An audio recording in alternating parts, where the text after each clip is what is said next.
Secretary General Reddy Guzman ng National Council for Solo Parents. Shoutout po sa lahat ng mga kababaihan ngayong celebration ng National Women's Month. Kami sa National Council for Solo Parents ay nakikiisa sa lahat ng mga efforts ng ating pamahalaan upang i-empower ang ating mga kababaihan.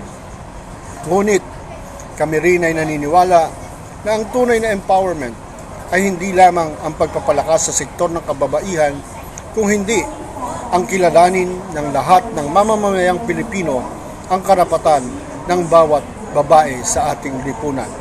Kaya pagsama-sama tayo na siguraduhin ang pantay-pantay na pagtingin sa lahat ng tao.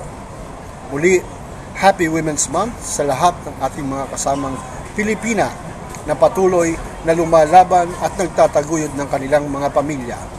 Kailangan po ang malakas na Pilipina para sa bagong Pilipinas. Maraming salamat po.